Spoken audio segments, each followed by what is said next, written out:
عذاب سے پہلے کوئی مینیو نہیں بھیجا جاتا غیب سے کہ کون سا عذاب آپ پسند کریں گے، جناب کون سا عذاب پسند کریں گے بتائیے. تو بھائی جو بھی جس طرح بھی پکڑ ہوگی، زندگی تلخ ہوگی بہرحال. ومن اعرض عن ذکری فان له معیشۃ ضنکا، ہماری یاد سے اعراض کرے گا اس کی زندگی تلخ کر دی جائے گی. اور بالطف زندگی بنانے کے لیے خدا اسباب کا محتاج نہیں ہے، وہ تو خود مسبب الاسباب ہے. من عمل صالحا من ذکر او انثى وهو مؤمن فلنحيينه حیاتا طیبہ، جو نیک عمل کرے گا مرد ہو یا عورت ہو، مومن ہو، ہم ضرور بالضرور اسے بالطف حیات دیں گے، مزیدار زندگی دیں گے. اس کی زندگی کو مزیدار کرنا خدا کے ذمہ ہے.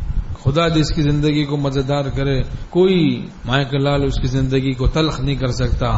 اور خدا جس کی زندگی کو تلخ کرے، کوئی مائک لال اس کی زندگی کو مزیدار نہیں بنا سکتا. بلائیں تیر فلک کما ہے، چلانے والا شہنشاہ ہے، اسی کے زیر قدم اما ہے اور کوئی مفر نہیں. ہمارے شیخ رحمۃ اللہ علیہ فرماتے تھے جب مستقل پریشانیوں میں ابتلا ہے تو غور کرو، دیکھو جائزہ لو، دیکھے آدمی کہ کس گناہ میں مبتلا ہوں. کہ اللہ تعالیٰ فرماتے جو گناہوں سے بچے گا اللہ اس کے لیے مخرج بنا دے گا. مستقل پریشانی میں ابتلا ہے تو میرے تقوی پر کہاں لقوہ گرا ہوا ہے. گھر میں نے شرعی پردہ نافذ کیا ہے کہ نہیں کیا؟ نظروں کی حفاظت کا اہتمام ہے مجھے کہ نہیں؟ فجر کی نماز اور دوسری نمازیں میری محفوظ ہیں کہ نہیں؟ غیبتوں سے میں بچتا ہوں کہ نہیں؟ جھوٹ سے بچتا ہوں کہ نہیں؟ حلال حرام کی تمیز ہے کہ نہیں؟ پرانا یار سود کی بریانی بھی کھلایا تو جناب بھوک لگ رہی، چلو بھائی ایسا نہ ہو کہیں مر جاؤں، جان بچانے کے لیے کھا لوں، جان بچانے کے لیے کھا لیتا ہوں. اللہ پناہ میں رکھے. چون غرض آمد ہنر پوشیدہ شد، صد حجاب از دل بسوئے دیدہ شد. جب غرض آ جاتی ہے ہنر چھپ جاتا ہے. 100 حجابات دل سے آنکھوں پر پڑ جاتے ہیں. 100 حجابات.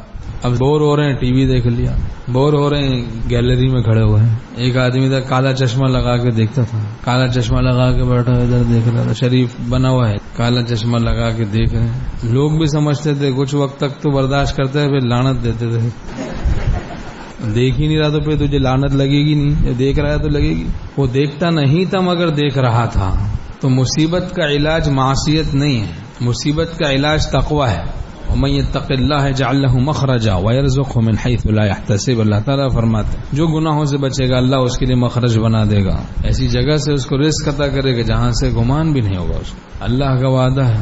ہمارے شیخ رحمۃ اللہ نے فرمایا نہیں کرتا ہے صدق دل سے توبہ جو گناہوں سے کسی بھی حال میں اس کی پریشانی نہیں جاتی. صدق دل سے ہم توبہ کریں، دیکھیں کس گناہ میں مبتلا ہیں اس سے ہم سچی توبہ کریں. غلطی ہو گئی، خطا ہو گئی، مایوس نہ ہو، توبہ کر لیں. پھر عزم مصمم کریں. شیطان مایوس کرے کہ بار بار کرتے ہو، چھوڑو، فضول میں توبہ کر رہے ہو، بار بار تم یہی گناہ کرتے ہو، توبہ ہی چھوڑ دو. تو اس شیطانی چال میں نہ آئیں.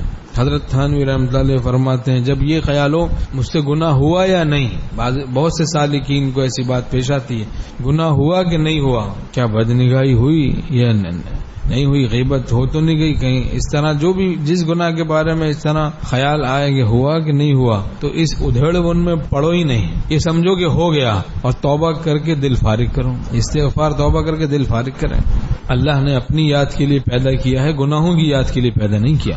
ہمارے شیخ رحمۃ اللہ فرماتے تھے کہ انہوں نے اپنی یاد کے لیے ہمیں پیدا کیا ہے، گناہوں کی یاد کے لیے پیدا نہیں کیا. اللہ کی یاد ہو. الا بذکر اللہ تطمئن القلوب. صرف اللہ ہی کی یاد میں دلوں کا اطمینان.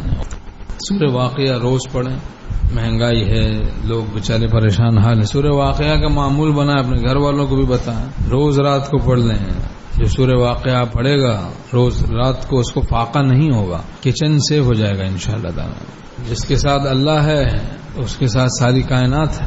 امیر وہ ہے جس کے پاس اللہ ہے، ہمارے شیخ رحمۃ اللہ فرماتے تھے. اور غریب وہ ہے جس کے پاس اللہ نہیں. تعلق مع اللہ جس کے پاس ہے وہ بڑا غنی ہے. دل غنی ہے تو بادشاہ ہے تو، تاج کے تخت کے محل کے بغیر.